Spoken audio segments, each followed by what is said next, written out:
Spacey, sticky, super cush. It just fits different. Experience a new high. Ultra, stay out there. Brian Powell of I Run Far here with Dan Jones before the 2025 Western States 100. How are you, Dan? I'm very good, thank you. It's good to be here in Olympic Valley again. Yeah, you've been in the States for a little while now. How long you been over? Yeah, I came over directly after the UTA 50-kilometer race I did towards the end of May, and I came over for the Memorial States training weekend, which is great to get back on the course. And I went from there over to Cedar City to spend some time with the Hawks and catch up with them and do some good training as well. So it's good. It's been a good block. Yeah, it's probably some solid heat training over in southern Utah this time of year. Yeah, so I think we had some hot days and some cooler days, and then I was able to get down to St. George to really get some good heat in one of the days as well. So I've had a good mix and mixed in with a bit of passive heat training as well. I think, well, yeah, you're as prepared as you're going to be at this stage. So yeah. Nothing you can change right now, right? That's it. So you've been fifth here, you've been fourth here. What have you learned along the way? Hopefully enough to get onto that podium this time around. You've done the math on the progression as well. Yeah, it's like +1, -1. Yeah. No, it would be nice. Like you put together like a solid training block, and I think you do almost what you can do, in training, and then it all comes down to your mindset on race day and execution of, what you've put together leading up to it. So I'm going to have a great crew around me. I'm, feeling really positive around this year, and I'll just go out there and do what I can do. Nice. So I'd imagine after a first time in a race like Western States, where there's a lot of different variables than other races, you learn a lot before the second one. Have you implemented anything new, either in training or for race day heading into your third run here? Yeah, I think a big emphasis this year has been on like heat training, and I've probably done a little bit more. I don't think I've gotten as hectic as what some people have with massive long runs and over 100-degree heat. But I've certainly practiced like putting on extra layer and then a jacket over top and just sweating a bit more.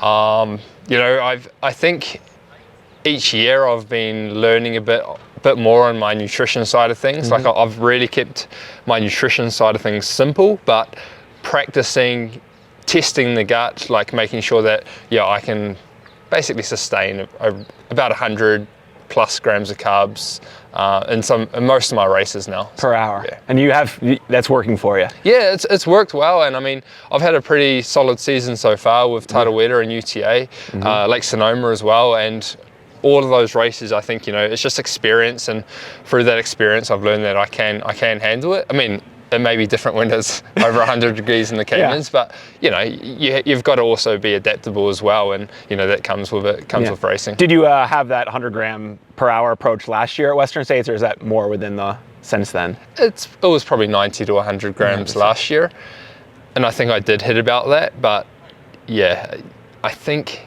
every year as well, like you're also just trying to test the limits a bit more in training, in nutrition, with the heat. So hopefully it all just comes together where the stomach is settled and I can just push it on race day.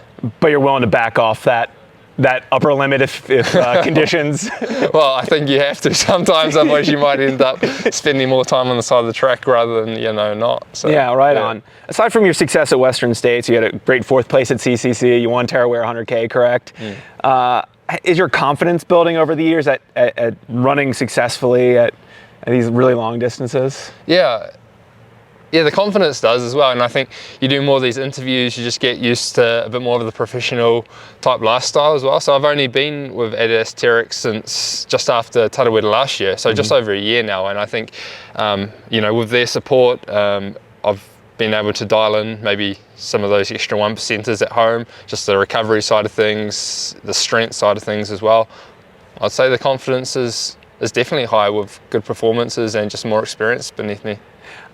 This race is really interesting this year. You have like really successful people like Favard, yourself, who've been consistent, ran really solid races in the past year at Western States. And then you have like some more wild cards that have had great success. You have like an Adam Peterman who's won here but didn't get to race it for a couple of years. David Roach kind of throwing some extreme ideas to the wind, and then probably the best ultra runner of the last 25 years, and Killian showing up at the line. Like, how do you mix maybe a consistent approach that you've had at Western States, knowing that there's these real, but the competition is just really strong here? How? It is, but in the end, like, I was racing Jim and Hayden and Rod last year, Yep. and was definitely in the mix for some of the race. So the way I see it is that, there may be these big names coming through this year, but there's still that 14-hour kind of time in mind, and I was right there amongst it, and there's no reason why, just because the big names, you hear all the chat around the race, there's no reason why it's not going to play out in a similar situation where we're all just racing hard for that win. So you said you were up there racing those people at the front. Is there a moment that if you were to go back in time that like you could change, either to have been more aggressive or to eased off for half an hour? Is there any lessons you learned in that racing at the very front? I don't think I would have eased off. I always want to put myself in the mix. I don't go there to race and then like try and chase too much. And it was really interesting because Hayden, myself, Jim, we all kind of went through Last Chance together, started that descent down to Swingy Bridge. And yeah, I felt it going through the canyons last year, but I just want to almost think back thinking, okay, I think there's time for me to make up in the last 60K of the course. And whether that's saving a little bit more energy or just looking after myself a little bit better, I don't know which one of those ways it will swing this year, but hopefully it's like I can still push hard and just be right there in the mix, and then I can just go from there.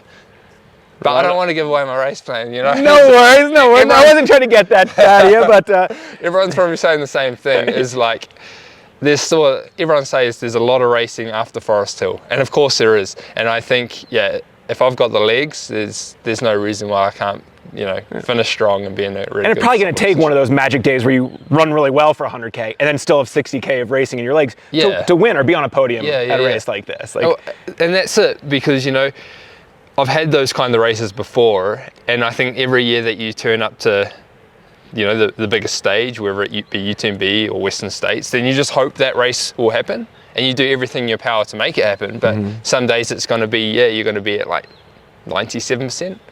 Maybe that day will be like 99.5% and you'll get it. Nice. I think you kind of answered in the opening, but so you've already run here the last 2 years. What brings you back for a third straight run at Western States? This was, Western States was my kind of dream race going into trail running.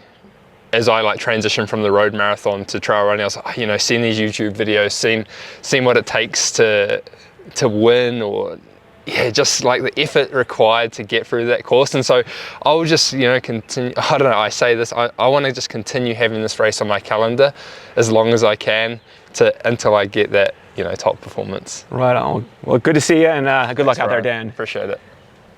Oh, and a bonus question for you, Dan. Ooh. So what's your favorite hobby outside of running? I've got a few favorites, to be fair. Massive into the diving, spearfishing, and then normal fishing and hunting. Yeah, back home in New Zealand, the great outdoors is just too good. Try and get amongst it. It's great cross training, and it's just got a massive love for that. You love being out in the bush and whatever it is. Yeah, exactly. Yeah. Right on.